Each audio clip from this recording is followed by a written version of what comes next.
Here with me today is the head of strength and conditioning for the Trinity Western Spartans, Cole Hergott, a Saskatchewan boy. He bleeds green. 7 years as the headmaster here, and a wealth of experience. I think approaching over 1,000 athletes. So, former hockey player turned strength coach. Welcome, Cole. Thanks, Kenny. I'm honored to be here. Yeah, thanks for making the time, man. This has been really exciting.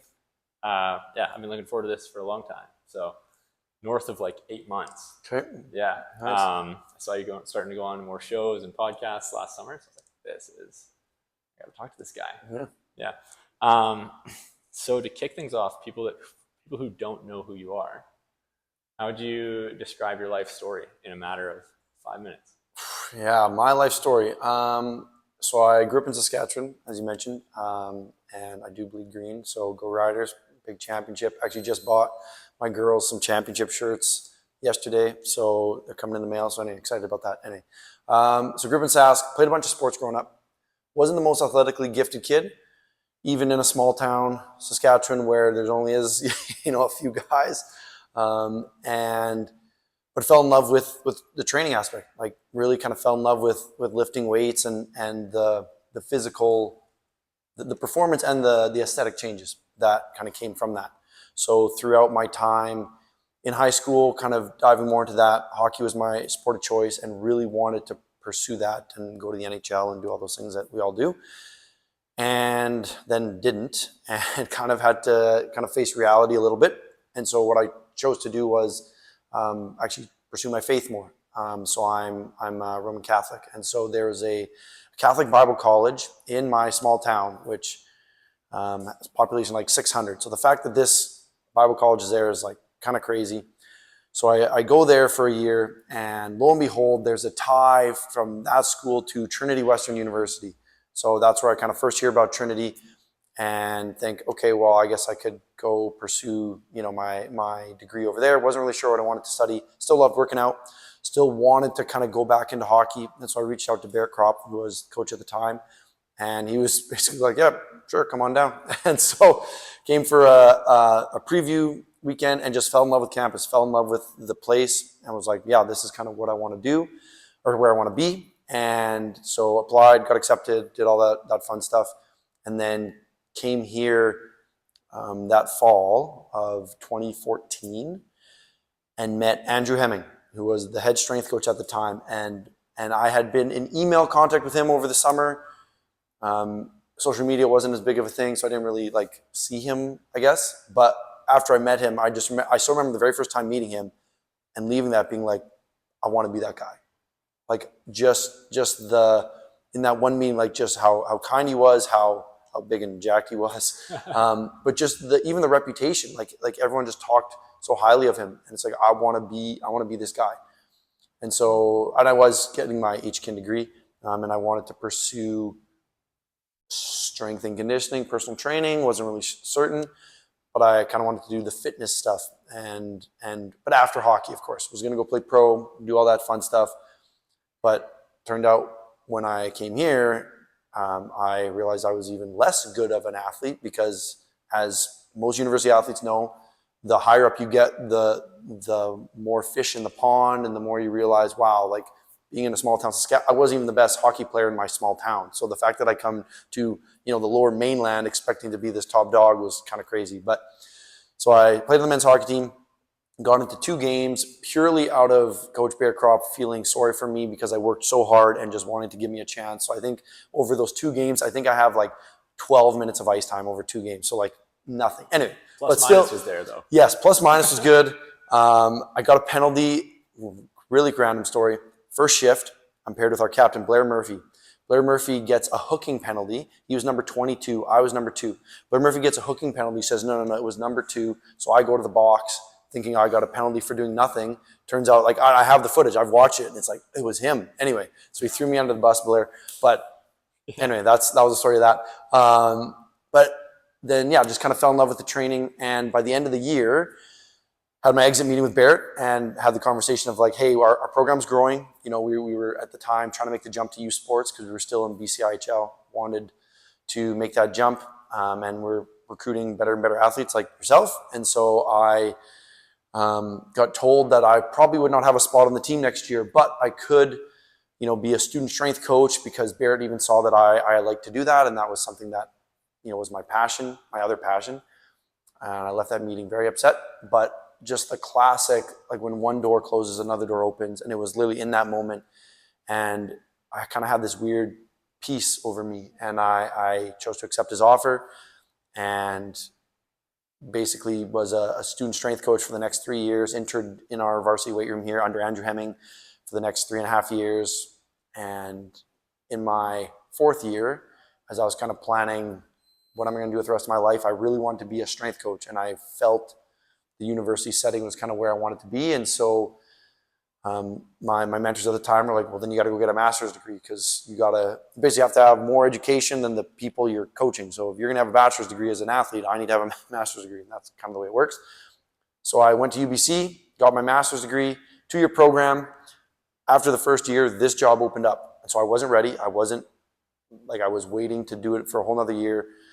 But through a lot of prayer and kind of thinking about it, it's like, well, this is kind of the dream job, and it's not going to come up again. Like some other bozo is going to get the job and stay here for 20 years, and I'm never going to get to work at Trinity. So, okay, I'm not ready. I'm not qualified. Boom, I'm going to throw my name in the hat. And thankfully, they picked me under the stipulation that I would finish my master's degree. So I did that. And fast forward 7 years through COVID, through 2 kids, through a couple national championships, through, all the ups and a lot of downs, and here we are today. So that's kind of how I got here. Interesting. Yeah. I mean, so much to pull from that. Yeah. It's cool that Andrew left such an imprint on you right away. Because when I think of like my top 3 strength coaches, like Andrew's up there for sure. Yeah. Yeah.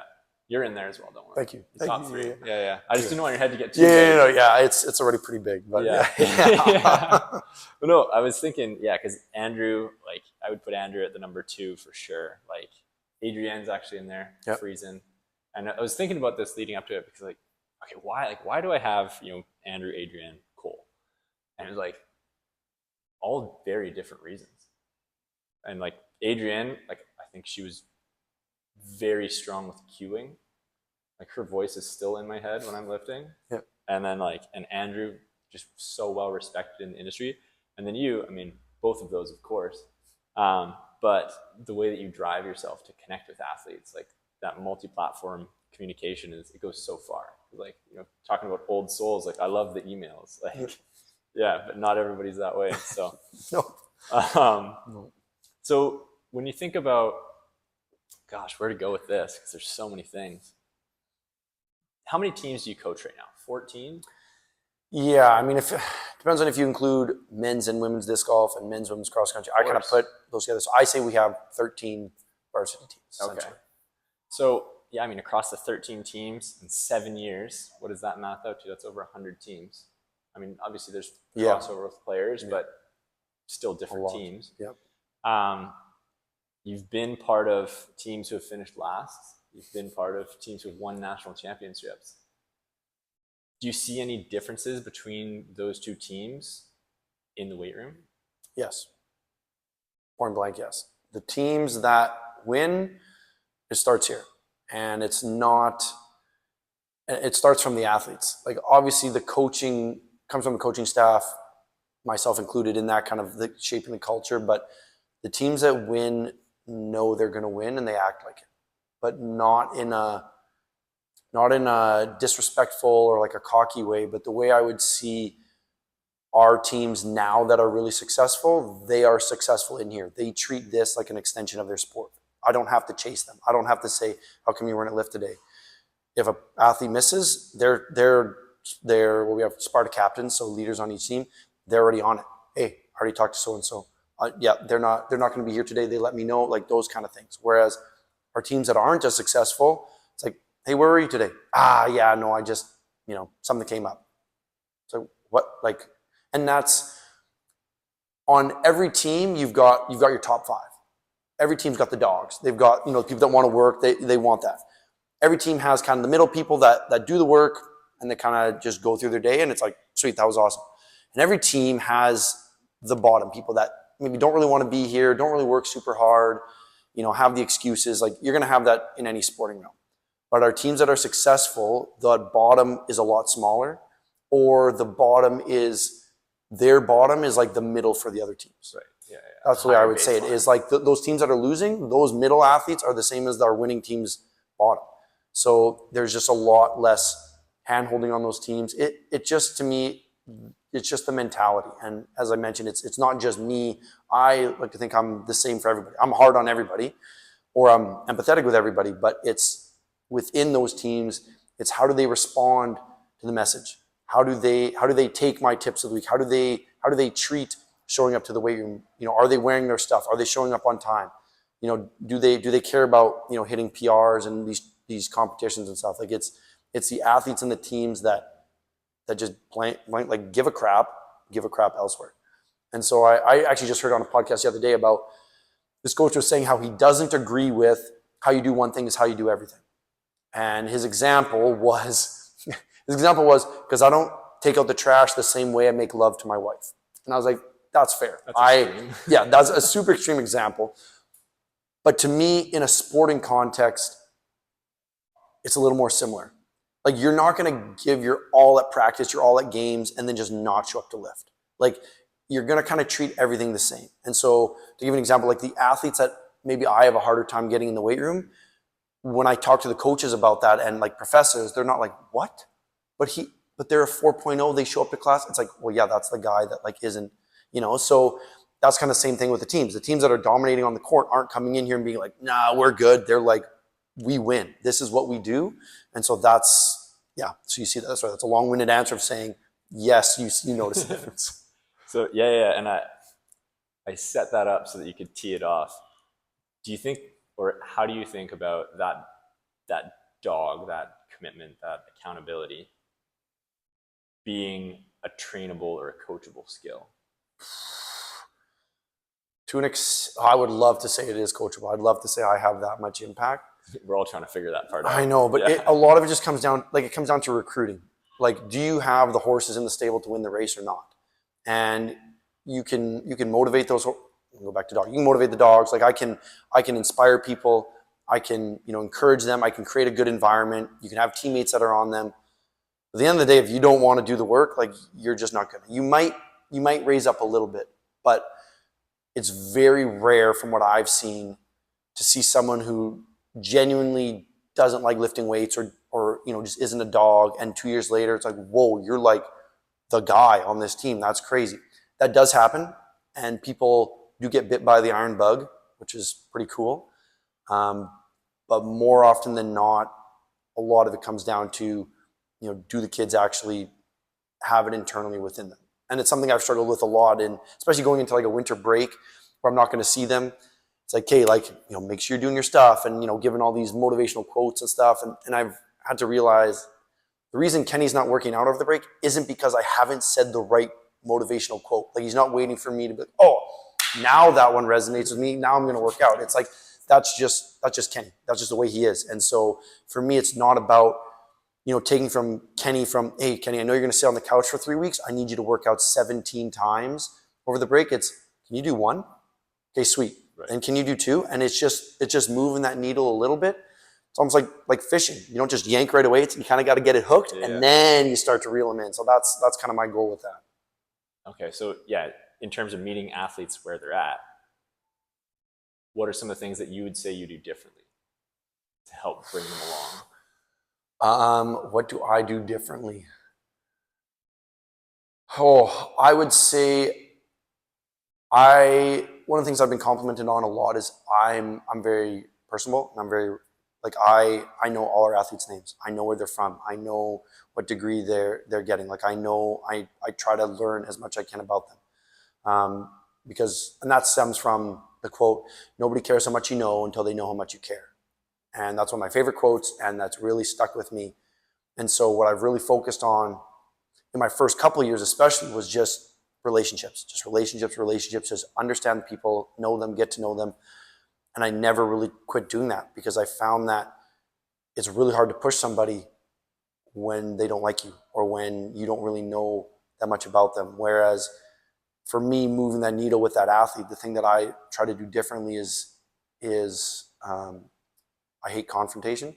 I hate when people don't like me. I'm a people pleaser. But I also am very self-driven and very tough. And so I find that I am able to walk that line of like, I'm going to be hard on you, but I'm going to love the crap out of you while we do this. And I'm going to walk side by side with you. For example, before we had this interview, athlete came, missed a session. The interaction, I literally was replaying it before, and I didn't handle it perfectly at all. And there's a whole bunch of things that I should have done better. But what I did was I told the athlete what they did wrong, so they knew. I told the athlete what they need to do better next time. Hey, the session was at this time, you missed it. I need you to be there. And then as they left, I threw out a little bit of a joke. I said, hey, no more 10K runs late at night. Why do I do that? Because I want the athlete to know that I care and that I'm not mad. I am mad, but I don't want them to leave going, yeah, Cole's just mad, he's blah, blah, blah. It's like, hey, you should have done better, but we're buddies, we're bros. Like, we're still cool. I still need you to like me. I still need you to respect me. Because at the end of the day, if you're going to come here and train, you don't want to be like, oh, I hate Cole, so I'm still going to show up. It's no, Cole's a good dude. At least I do that. So that's, to me, that was almost like a good example of my coaching philosophy. I'm going to be hard on you, but I want it to be fun, and I want you to love me. I love you. Let's walk through this together. Like, we have the same goals. Yeah, it's like, yeah. I'm not trying to make you worse. I'm trying to make you better. Like, do you not want to get better? We all want to be better. So, and that's something I talk to the athletes all the time. Like, my goal is I want to be the very best in the entire world. Nobody is going to say Trinity never wins and their athletes are always hurt. Their strength coach must be the greatest. It's like, well, how am I going to be the best? By you being the best. Nobody knows who I am unless our athletes succeed, aside from social media now. But for me, it's like, okay, well, like I selflessly want you to be the best, and I selfishly want to be the best. But guess what? Both of those are the same outcome. So let's just do it together. For sure. Love that. Because it's like, yeah, a lot of people miss that. They're like, you know, like, only it's give take, or like win-lose. It's like, it's very much win-win. Yep. Win-win-win, because then it's like the school looks better as well. Yeah. So when new athletes come in, first, well, I guess they come in phases because of the different seasons, but when you see new teams for the first time, what are some of the key indicators that they're going to be a successful team, or some of the things that you really want to focus on early with them? Ooh. For me, my biggest thing is gift. So get in front of them. It's actually a marketing strategy for, like, if I was a gym owner, like, no one's going to know my gym is there. So I need to get in front of people so that they constantly see my gym. And so they realize, oh yeah, I want to go to the gym. Oh, I saw about Cole's gym. So I take that into here. So for example, in training camp, especially with our soccer teams, because they start before classes, like I always tell our coaches, like, I want to see our athletes as many times as possible. Even if they literally come in here, like our men's soccer team will come in almost every day during training camp. And some days they literally just come in here and roll and stretch out. But I want that because I want to see them, because again, how am I going to build a relationship if I don't see people? So it's a really good way to just get many contacts and touch points. But then it gets people in here and experiencing the environment and realizing, like, wow, this is a cool place. Again, Cole's a cool dude. That was a fun workout. It's awesome being in here with the boys or the girls. Like, it's just a good environment, a good place to be. So for me, what I consider successful is just seeing people as many times as possible. And from a team standpoint, again, it goes back to kind of what I said, like, and the teams that take that seriously and show up and keep showing up, those are the ones that are most successful. Because it doesn't matter how good of a program I write, if no one comes here and does it, like, that doesn't matter.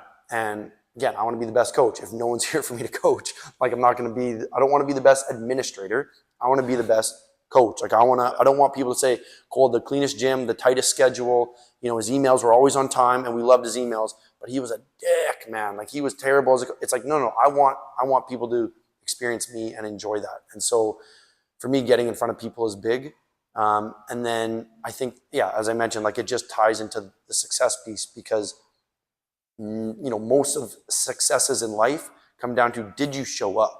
Like, did you show up and then give your best effort? Don't worry about giving your best effort if you're not going to show up. Like, you need to show up to the game. You need to show up to practice. You need to show, and just consistency over time. Even if you're given, you know, half effort, if you give a half effort every single day, that's better than a full effort once a week. Right. So you're way better off that consistency. So that's kind of my thing, is just consistency over time. 3 by 52. Amen. Yep. Yeah, Absolutely. Just 3 times a week, 52 weeks a year. Easy. Yeah. Well, not easy, but simple. Simple Yeah. for Yeah. sure. Not easy though. Yeah, I mean, one of my old friends, like the way that he framed it that I love is like the heaviest weight at the gym is opening the front door.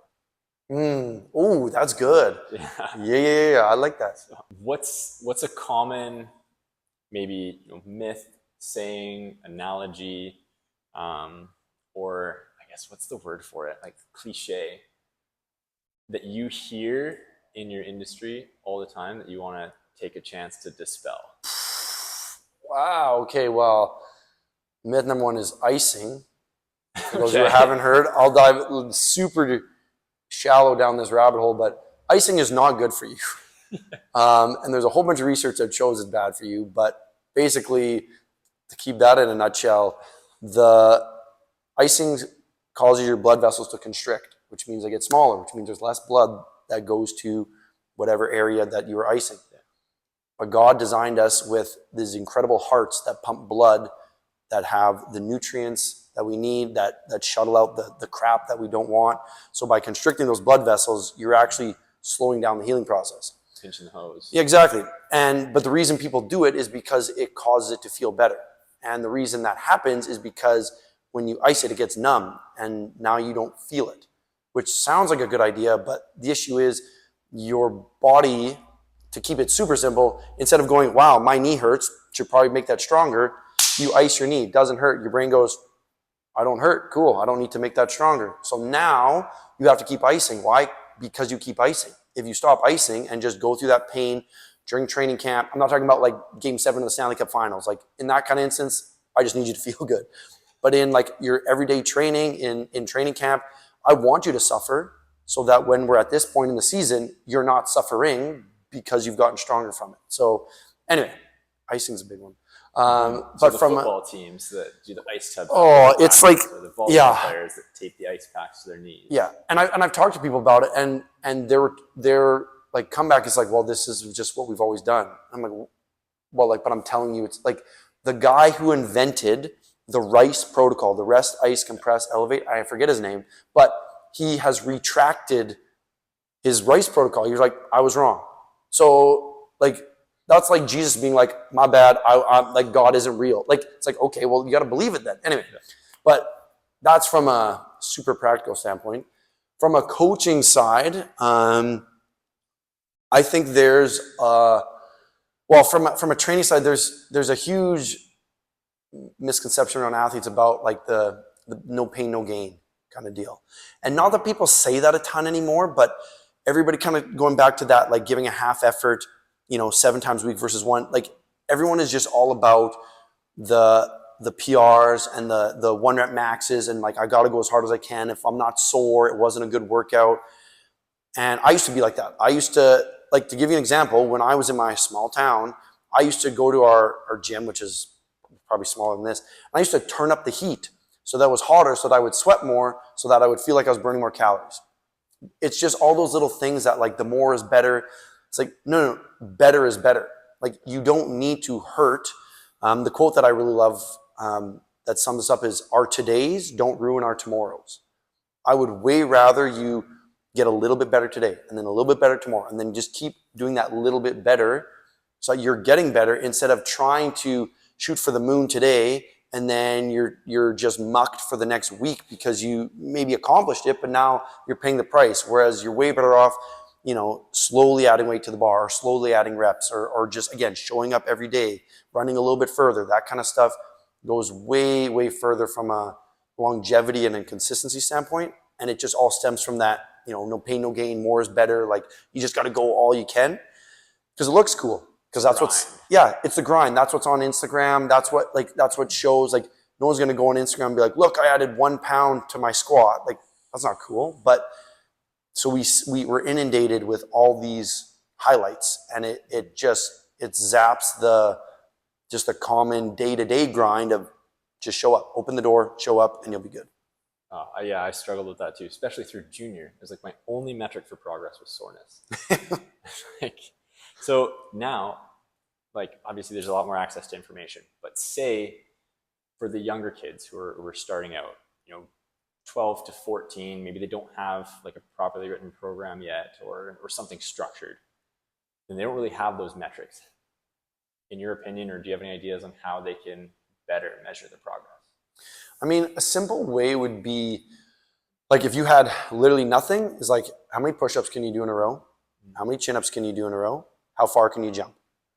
Grab a tape measure, grab your dad's work tape measure, like whatever it is, something simple. And if you're able to do more push-ups and more chin-ups, you're getting stronger in your upper body. If you're jumping further, you're getting stronger, more powerful legs.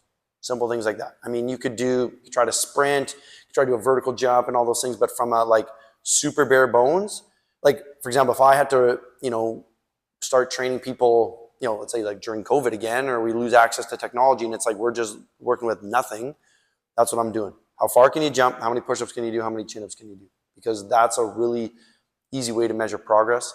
From a younger kid standpoint, it's almost easier to measure progress because your gains are probably a lot bigger. Like let's say they did start lifting weights. Way more noticeable, yeah. You're going to know, wow, I feel way stronger. Like you can see it. You can see the muscles grow like literally day to day. You're able to add more weight to the bar. You're able to run further, those kind of things. But if you wanted to do some kind of a testing thing, that's what I would do. And I would do that once a month, not every day, probably not even every week, but just once a month. Are you getting better? Because those kind of things are just simple. And if you're getting better at those things, you're probably getting better at other things. Like if you're jumping further, you're actually probably doing more chin-ups. Why? Because you're probably just becoming a more, strong and explosive athlete, especially at that age. Once you get older, it gets a little bit tougher, but if you're growing and getting stronger, you're probably just getting better. Yeah, definitely one I would drill into that because that's something that I think is important for people to know. So if you can jump farther, you can probably do more chin-ups. What's the mechanism? What's the origin of that relatability? So your strength to weight ratio, your strength ratio. So for example, when I jump, I am propelling my body weight and that's it. When I'm doing a chin-up, I'm pulling up my body weight and that's it. And so while maybe chin-ups don't necessarily correlate to a jump, again, if I'm able to do more chin-ups, I'm better able to handle my body weight. So I'm probably better able to do a jump. Now, I'm pretty sure, I'm not gonna say for sure, but I'm pretty sure there's research out there that shows that athletes that can do more chin-ups are faster. And that comes from the fact that you just have a better strength to weight ratio because you're able to handle your, and I can even say that in here, if I think of some of our fastest athletes, they're not struggling with a chin-up. They're banging out 10 to 15 because again, they're probably a lighter athlete too, but they're just able to handle their body weight. So that's what I would say. And then even for athletes that want to be faster, a lot of speed comes from your horizontal force projection. So how far or how fast can you go that way? Well, what is a broad jump? It's how far fast can you go that way. So there's a strong correlation between your broad jump and your sprint time. So I actually talked to a high school coach a couple weeks ago. And he's asking about testing stuff. And he's like, well, we don't have sprint timers and like hand timers are kind of inconsistent. So I said, do a broad jump because that will tell you if you're getting better in a broad jump, you're probably getting faster or your best broad jumpers are probably your fastest athletes. Notwithstanding height differences. Yes. And that's the thing. That's why I say probably. It's not like 100%, like this is for certain, but chances are you've got kids that are able to jump far. They are again, are able to project their own body weight with their legs. What is sprinting? Projecting your body weight with your legs. So it's same, but different. For sure. How much do you think that like motor unit recruitment impacts that in general? Like a lot. Okay. That's kind of what I was thinking about. Yeah. Sorry. I was going less scientific. Oh, but yeah, absolutely. Yeah. Like as you develop your strength, as you're able to, recruit your fast twitch muscles, as you're able to recruit more of your muscles, motor unit recruitment, rate coding, all those, things we learned in the textbooks, those will come as you go through puberty and develop. But as you train, you're better able to recruit those things. Like, for example, I have a 4-year-old daughter and she comes in here and lifts weights and all this stuff and not heavy. She's not like, I don't want people to come and. She's got the hammock locked down. Yeah, exactly. She's awesome. But when I watch her and she gets stronger, I'm not like amazing because you got so much stronger and you got so much more muscle mass. It's like, well, no, you're just learning how to coordinate your limbs. And so you kind of can use more of your muscles.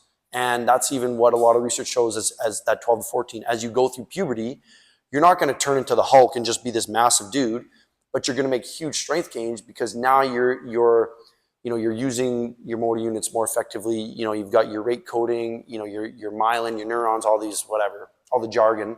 You're just better able to use more of your muscles. So if you have 10 muscles in your arm, let's just say, when you're young, you're maybe able to use 5 of those. But as you get stronger, now you can use 6, 7, 8, boom, 9, and 10. And so the more muscles you can recruit to use, that's going to make you way stronger. Really glad you mentioned puberty there. Yeah. So 12 to 14, say there's a parent and they're concerned that they don't want their child to start lifting weights until after puberty. What would you say to that parent? If I'm trying to get them to train with me, I'd say, don't worry about it. But if I'm having an honest conversation, like, that's fine. You don't need to lift weights. All you need to do is challenge the body. So again, push-ups, chin-ups, is that lifting weights? Well, you could argue it is because you're lifting your body weight, but a lot of parents would probably say, well, no, that's fine. It's like, okay, sweet. Like I didn't say you need to back squat. I didn't say you needed to deadlift 300 pounds. In order to get physically better, you just need to challenge the body. So this kind of goes back to, again, I hate to bring it up, but the COVID thing, like a lot of times it was like, okay, well, how are we going to challenge you when you're locked in your room in quarantine, or you literally have, a backpack and a water bottle? Like, what are we going to do? Okay, well, we're doing split squats. We're doing jump lunges. We're doing like things like that that are, yeah, like things that are challenging the muscles. The muscles don't know, oh, this is 200 pounds. It's going to be hard. I'm going to get stronger. It knows, oh, this is tough. Like I had a conversation with some high schoolers today. I was teaching a class, and I told them, like, your body doesn't know if it's a barbell or a dumbbell. It just knows this is 45 pounds, or it doesn't even know it's 45 pounds. It just knows this is hard. And then, oh, this is harder than last time. I better get stronger. And so the same thing with working with kids or parents that maybe don't want their kids to lift weights. While I would maybe advocate they could, not necessarily should, but they definitely could safely. But if they didn't want to, if they were adverse to that, it's like, that's fine. Do 5 push-ups. Next week, do 6. Then do 7. Then do 8. And now you're getting better. You're challenging yourself in a completely safe environment. And then there's obviously the argument of like, wow, kids jump off of buildings and do these big landings, and that's way more force than a squat. And it is. And that would be my argument for a parent that is really adverse to it. It's like life, like you're going to let your kid play hockey and put, boom, a ton of force and have somebody else hit them into the boards, or they're going to take a slap shot, but you don't want them to do a push-up. Like, why don't we, a push-up's way easier than playing hockey. Yeah. So to me that, kind of makes sense. But as kids going through puberty, again, you don't need to lift, but I would recommend you challenge your body so that it is more prepared for the other challenge of playing hockey, basketball, football, whatever it is. Yeah, I know. And the jumping off the building is hilarious because that's the thing that pops into my head is like when my 5-year-old's going down the stairs, like he's jumping off 6 stairs at a time. It's like boom, thud, his whole body collapses into a somersault, pops up. I'm like, dude, that is like way more than any weight room is going to expose to you. Oh, but sweet. Yeah, I'm gonna get a couple more for you, and then we'll cut it at 4 if that works for you. Yeah, whenever I can chat. Now that I'm in it, it's like, let's keep going. Yeah. This is my favorite question. Yeah. So I guess we need to define the goal first before, and like say define the guardrails. I'll let you define the guardrail. No, we got to give you some constraints, otherwise this is way too hard. Okay. Actually, yeah, the constraint's a hockey athlete. Okay. Just build a better hockey athlete. Okay. Easy. Yeah, peanuts. If it was easy, I wouldn't be sitting here. I'd be in the NHL. That's yeah, fair. Now, this is a common question that comes up in bodybuilding and hypertrophy, but I want to shift it and morph it to athleticism and developing a hockey athlete. They can only do 10 exercises the rest of their life.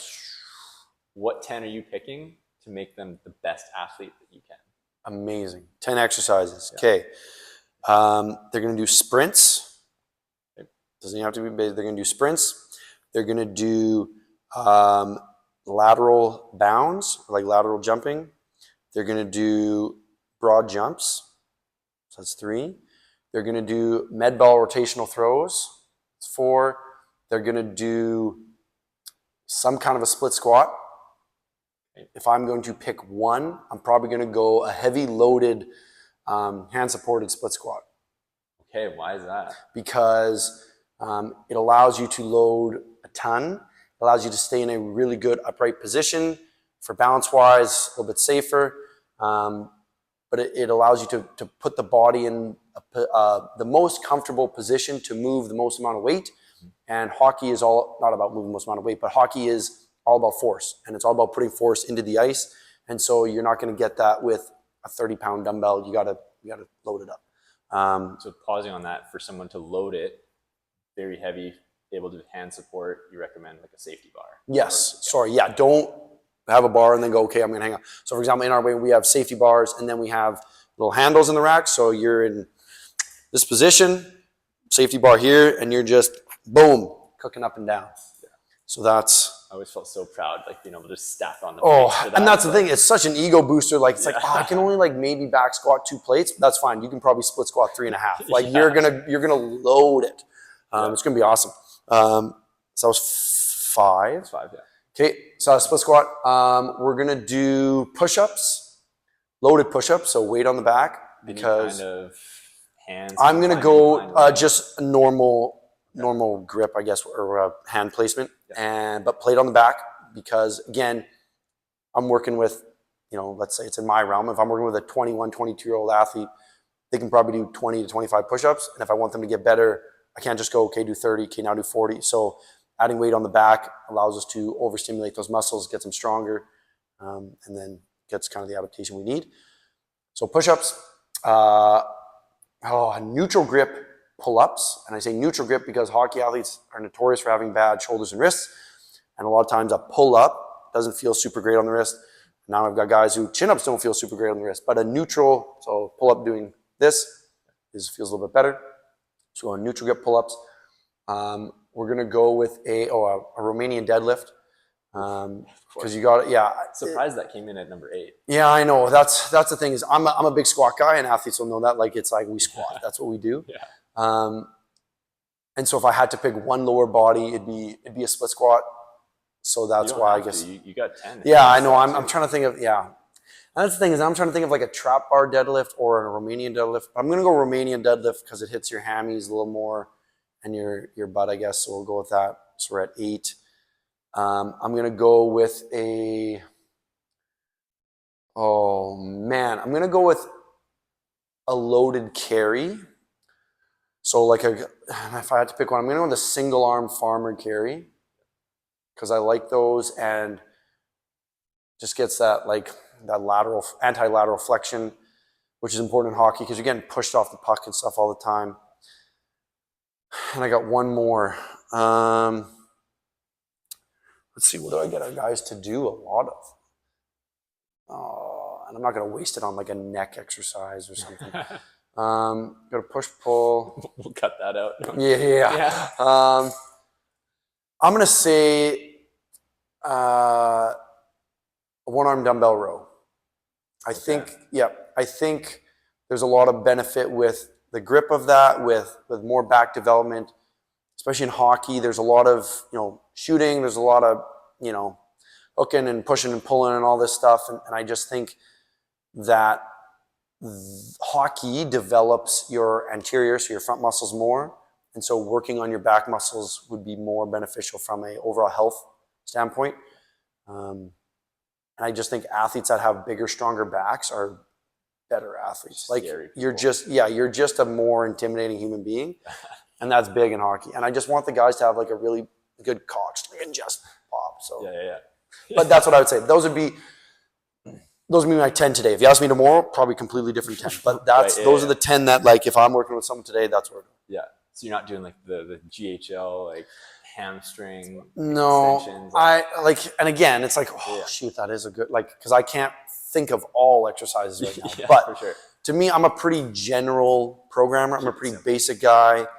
And again, like if your split squat goes up, you're probably becoming a better athlete.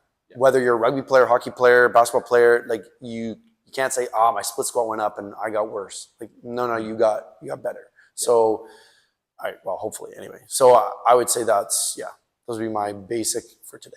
For sure. So with the neutral grip pull up and Yes. the one arm dumbbell row, Yes. how do you concede both? What are the differences that you see to have both of them in there? So for me, the neutral grip pull up is going to develop more of that relative strength that we talked about. So I want all our athletes to be able to do pull ups, chin ups, any kind of variation, because it's a lot easier to make that harder because you start with your body weight. So especially for, say, male athletes, it's easier to slack off with a dumbbell exercise because you can grab a light dumbbell. It's hard to slack off with a pull-up because you have to pull your body weight. So that's one reason. But for me, the pull-up gets the overhead range. So I was debating on that last exercise with the row. It's like, okay, either I want a one-arm dumbbell row or I want like an overhead press. The issue is with a lot of hockey players with bad shoulders is their press turns into a press. So it's not even like a super vertical pressing variation. So what I would do with hockey athletes, or what I do with our hockey athletes, is we do a lot of overhead pulling, so they still get into that overhead range, almost more from a joint range perspective, so that it's like, okay, you can get in that. And again, they don't do it. No, like very few people do it perfectly, myself included. You know, we all have limitations, but that would be from that standpoint. And then going into a row, like a one-arm dumbbell row, I love it when we'll do it with like both feet on the ground. So instead of a knee and a hand on the bench, I like it both feet on the ground and a hand on the bench. Yeah, tripod. Because then you have to brace, you got to resist the rotation, you have to brace through your legs, you got to push with the other arm. There's a lot going on that people don't see. You got to pack the neck. Like it's a full body exercise. And so that to me gives a lot more bang for your buck, especially if you go really heavy, which is something I just started doing recently. I always fell into the like push exercises, you know, if we're going strong, we're going to go 3 to 5. But if we're going to pull, well, you want to do more volume because you know, we live in an anterior dominant world, so you want to pull 2 times for every push and all these kind of things, that lingo that get thrown around. So we're just going to do like 6 to 10 or 8 to 10. We're going to keep it a lot. And then I've realized I want our athletes to get strong. Well, it's the same thing, and nobody's going to get hurt from doing 3 reps of work. If you can't get it, you just let go. Like it's actually safer than doing a heavy press.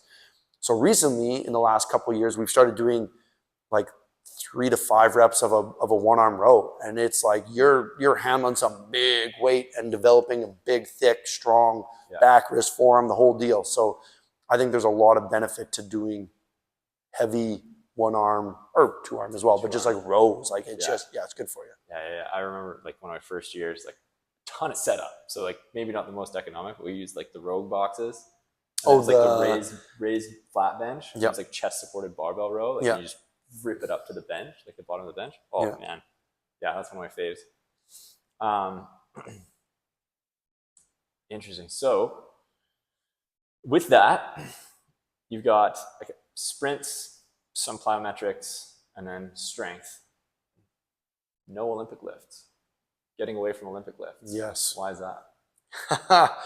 I go back and forth with Olympic lifts. I used to compete in Olympic weightlifting, so I know the benefits. I love doing them, but for athletes, I've just found that they're just not worth the squeeze. Like it's especially with a hockey athlete that is going to be using their wrist and their shoulder a ton, and a lot of hockey athletes already have bad wrists, so they can't even catch a clean anyway. But even that aside, to me, one of my main arguments against Olympic weightlifting, and our athletes do Olympic weightlifting, so I'm not like, I sit literally right on the fence. Like some teams do it, some teams don't do it. For example, our men's hockey team probably hasn't done it in like 4 years, and some of our guys are like, when are we going to do it? So literally last week we started doing hang muscle snatches to kind of ease into the water and see how it goes. So that's kind of my foray into that. But for me, Olympic weightlifting is done so that you become better at jumping and sprinting. Like it's a full body explosive power exercise. And I mean, you could argue it's like, well, it could be for shooting too and all these other arguments. But to me, it's like, why do you, like, for example, our men's volleyball team does Olympic weightlifting. Why? Because I want them to jump higher. A lot of our other teams do Olympic weightlifting. Why? Because I want them to sprint faster. Like when you boil down the why, well, triple extension, well, this, for this, boom, boom, boom. No, sprint faster. Why don't you just sprint faster? Why don't you just go do sprints? If I want my athletes to jump higher, why don't we just go jump higher? Back to like the 30, 40 push-ups. Exactly, yeah. It's like let's just go back to let's just do the thing. Mm-hmm. Like, again, if I want to make more free throws, I could do these wrist exercises. It's like just go shoot some free throws. Like, just get better at your free throws. So, and yes, sprinting and jumps are great, but you want to overload the nervous system and get stronger, and that allows you to do that. And I agree with that. But when you weigh out the risk to reward, again, wrist injuries, the time it takes to teach it, all the setup, all this stuff, you're not going to get good at it for maybe 2 weeks at minimum. So let's say it's going to take you a month to get good at.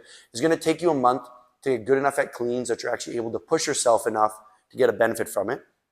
So it's a month that we wasted. Whereas if I would have just said, I'm going to time you, run as fast as you can, or I'm going to race you, you're from day one. You don't have to be like, how race? How do I? No, go. Just go. Yeah. So, and obviously you could break down how poorly hockey players run and all those kind of things too. But for me, like, all of our teams sprint, all of our teams jump, not all of our teams do Olympic weightlifting.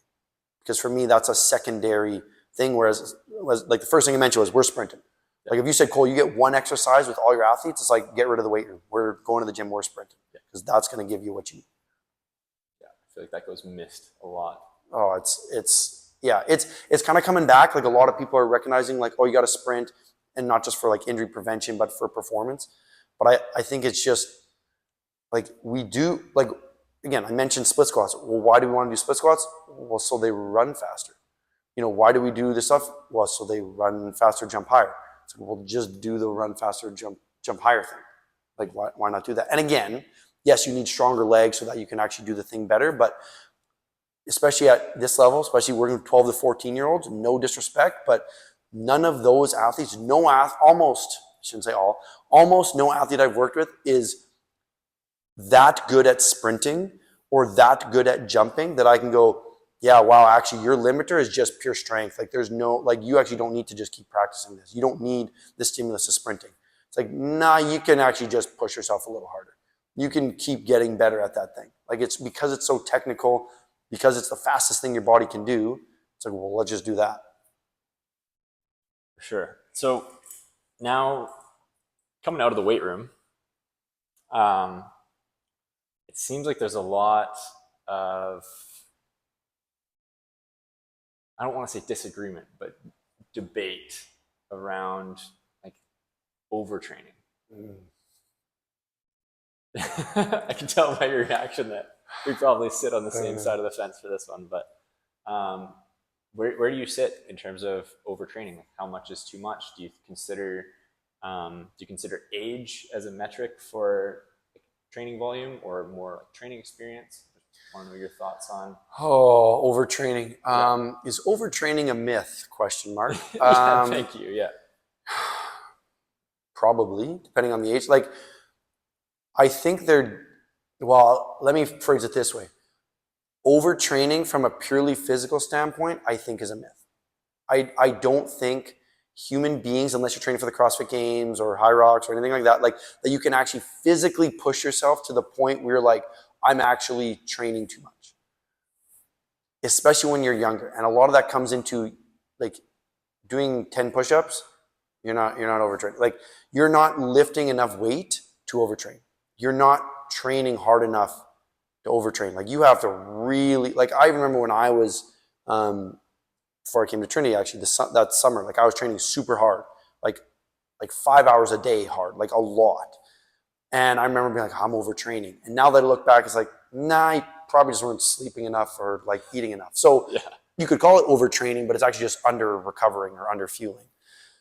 The reason I mentioned the physical thing is because while I don't think athletes can push themselves hard enough, especially when they're younger, to actually overtrain, I think from a holistic life sense, you can be overstressed. So again, our athletes see me 3 times a week. There's almost nothing I can do that will overtrain them. But they're also going to practice for 2 to 3 hours a day. They've got video, they've got relationship stress, they've got exams, they've got, like, a whole bunch of stuff. They're students. Yeah. Exactly. So to them, their whole system is overstressed. But they now, my squat's going down. I got injured in lift. I'm overtraining. It's like, well, that was maybe the straw that broke the camel's back, or you perceive that because nobody sits there when they're studying and go, this is just too much studying. I've just been studying too much. It's too hard. But everyone feels that in the weight room. It's like, man, I used to do the 30s and now I can only do the 25s. Like this program sucks. Something's wrong. Like those kind of things. Whereas everything else in your life, like you don't really see it like that. So I think it's just an overstress of the system. So in that regard, I would say yes, overtraining is a thing. But from a purely like, could you push yourself hard enough? I would side on the fence of probably not. I don't think kids, athletes, myself, I think I work extremely hard. I do not think I could even overtrain myself because I just physically wouldn't be able to. There's not enough hours in the day for me to train, for me to push myself that hard. Yeah. So yeah, to someone who feels like they're taxed, they're drained, where would you point them as the first place to look? To their bed. Go to bed. Go to bed, take a nap, eat more food. I would say do a deep dive into all the other areas of your life. So if you feel that you're overtraining or that you're in that overtrained state, good. That means you are pushing yourself. If you always feel good, that's not actually a good place to be. That means you're not challenging yourself, you're not growing. So if you actually feel like, like I'm actually tired, awesome. That's step one, you check the box of working hard. Now what you need to do is, are you getting 8+ hours of sleep at night? Are you getting 1 gram per pound of body weight of protein? Are you drinking 4 to 5 liters of water a day? Are you doing all those things every single day? Are you, that's great you did that today, Kenny. You have to do that, as we talked about the gym, you have to do that every day. It's not enough to just do it once. Like I think a lot of athletes have that, misconception, especially around game day. It's like, well, I ate good yesterday. It's like, yeah, but like it's not a, it's not a one and done. Like you've got, like the body responds to consistency and it wants to, like homeostasis. It wants to stay the way it wants to stay. And so you just need to keep giving it the things it needs or that you want it to do so that it will change or keep doing it. So for me, I would point people in, like, do a deep dive into how much are you sleeping, take a nap if you can, if you're not getting enough sleep at night and you have the ability to take a nap, are you drinking enough water? Are you eating enough protein? Are you eating enough throughout the day? Fruits and veggies, all those basic things that aren't going to make me any money, aren't going to make any supplement company any money. Sleep is free. Food's not free. Unfortunately, it's very expensive, but like make sure you're getting those things in. And I can almost guarantee, like Lillian Athy yesterday came to me and said, wow, Cole, I started to listen to like your nutrition tips and I started eating more and yeah, I have way more energy. I feel way better. And it's like, sweet. Did our workout change? No. In fact, he probably is working harder now because he's able to, because he recovered from the stuff he did. So it kind of, again, goes back to what I said about our todays don't ruin our tomorrows. While that applies in our weight room, it's like, well, that also applies, in your life. Like that's one of my things for me is as much as I know, Kenny, we want to go out to the bar together tonight, but I got to get up early and go to work tomorrow. And I don't want today to ruin my work day tomorrow. So I'm going to get 8 hours of sleep so that I have a great day tomorrow. Yeah. Simple, not easy. Again, my job boils down to that statement. Yeah. Like weight training and stuff is so simple. It's just not easy. And so people are looking for the easy route or they're looking for the hard route because, again, the grind and all these things. But it's like, just lift weights and then come back tomorrow and lift more weights and just keep doing it. And eat and sleep in between. Yeah, exactly. Yeah. Exactly, yeah. For sure. So awesome. All right. Last 2 questions. I want to respect your time, which I appreciate so much of it already. The first one is around social media. So there's a lot of distraction. There's a lot of noise. There's a lot of trends. From what you see, I know our algorithms are probably different. From what you see, what's one trend that you think is misguiding to people who are into athletics, into weight training, that you wish you could just like pull up out of social media and completely delete? Like leads people astray more than anything. Any pro athlete training. So, okay. And usually it's by semi-private gym or private gyms that are training them. It's usually not like the Calgary Flames showing what they're doing. It's, look at look at what Nathan McKinnon's doing in the summertime with me and all this stuff. And I get it, because you're trying to show the cool things you're doing so that you get more people. You're not going to show him doing a goblet squat with a 45-pound dumbbell and be like, come work with Nathan McKinnon. Like, that's not how it works. Yeah. But the issue is exactly. But the issue is the way, because they're trying to sell the younger consumer, myself included. You look at that. You look at what they're actually showing you. They're showing the single leg, stuff on a Bosu ball. They're showing the, the cool reaction stuff, and everyone goes, well, that's what I got to do. That's what pro athletes do. That's what I'm going to do. When we're not realizing the context of that was one exercise they did throughout the whole week. Like, whereas the rest of the week, guess what they did? Hand supported split squats, push-ups, chin-ups, probably all those exercises I said, but they didn't film that and show it because it's not sexy. It's not cool. It doesn't get you the 50,000 likes that it takes to get, 1,000 people to click on the link that it takes to get 100 people to buy your book and all these things that the math on that. So I get it. I'm not faulting the trainers for what they're doing, because I probably do the same. I do the same thing. Like, for example, I post Caden Schmidt doing the hang clean record. I didn't do him his warm-up sets. I didn't do him, when he failed it 3 weeks ago. Like, it's you got to show, you want to show your best side. Yeah. But the reason I want to get rid of that is because young athletes see that and go, that's what I got to do. When what they're not understanding is two things. One, that's not what they did to get there. Foundation's not there. That's not what they did to get there. Number two, and I heard this quote like 2 weeks ago, was the reason pro athletes get to do that. Oh, shoot, now I got to remember. Pro athletes don't do that to become pro athletes. They do that because they're pro athletes. They get to do that cool stuff because they're the best of the best, because they're super strong, because, they're making $10 million and we kind of need to protect that asset. So we're going to kind of do these fun gimmicky things. I know it's gimmick, but anyway, these fun things, because we're not going to do the extra set of deadlifts because, again, you're worth $10 million. When you're 14 years old, you're not worth $10 million, but I want you to be someday. So let's do the basics. Let's build the foundation so that we can do the top of the pyramid stuff instead of inverting it and going, well, I want to do that stuff first because it's cool. It is cool. It is fun, but you have to earn it. You have to become a pro first instead of flipping it the other way. Yeah, it's like, I'm going to fly private, so then I'll be rich. Exactly. Yeah, it's like, no. You got to make the money first. Yeah, that's a great great analogy. Yeah, so awesome. I appreciate that, because like that is something where I feel like a lot of families get just lost in that Instagram slop. Like, okay, last question. Are you familiar with the Lewis Howes podcast, School of Greatness? I haven't listened to it, but I'm familiar with it, yes. Okay.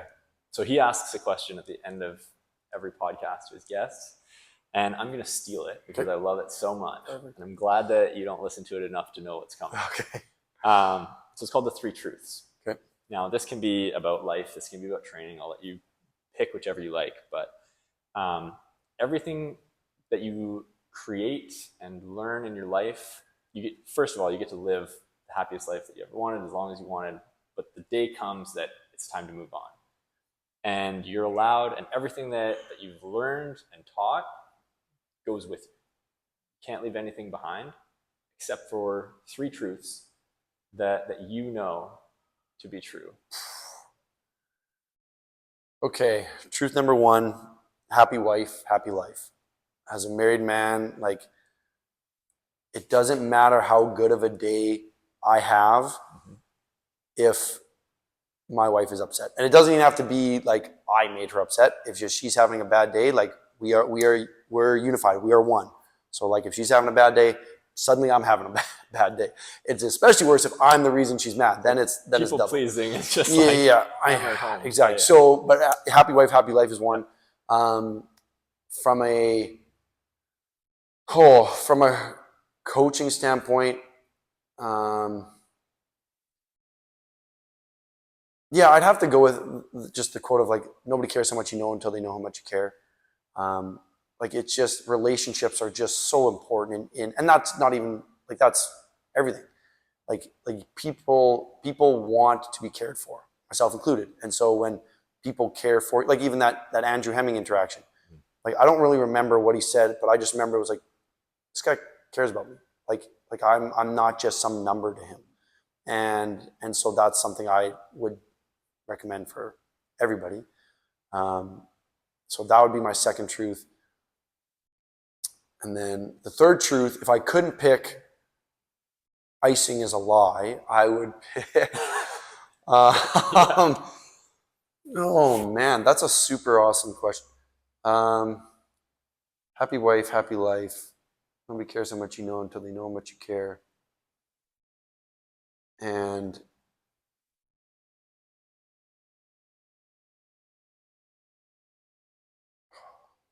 man, I want to pick something just like super deep, but Ain't nothing but a peanut. yeah, like yeah, exactly, yeah, lightweight baby, something. Yeah, I don't know. I guess from like a specific training standpoint, I'd have to go like the only way to get better is to get better, and that can be applied to a bunch of different things. But as we've talked about, like lifting the same weight for 6 months is not getting better. Half-assing your sprints is not getting better. Not going to bed is not getting better. Like a lot of life just comes down to the only way to get better is to challenge yourself to get better. And I know it's a very general statement, but that would be a truth I say is just, and I would say that like to my younger self is like, Cole, as you're training to become an NHL hockey player, you're going to do a lot of dumb stuff and you're going to do a lot of the wrong stuff. All that matters is getting better, and challenging yourself to get better is the only way to get better. So no shortcuts. Yeah, no shortcut. If you do shortcuts, I came up with this quote when I was younger. I think I came up with it. Anyway, if you take shortcuts on your way to success, your success will be cut short. Because if you don't have that foundation, you don't have that bedrock, like you just have nothing to rely back on. So trademark that right now. Yeah, there you go. That's mine. All right. Cole Hergott, ladies and gentlemen. Thanks for being here, Cole. Thanks, Kenny. Appreciate it, man. Amazing. Are we hugging it out? Absolutely. Yes. I appreciate it.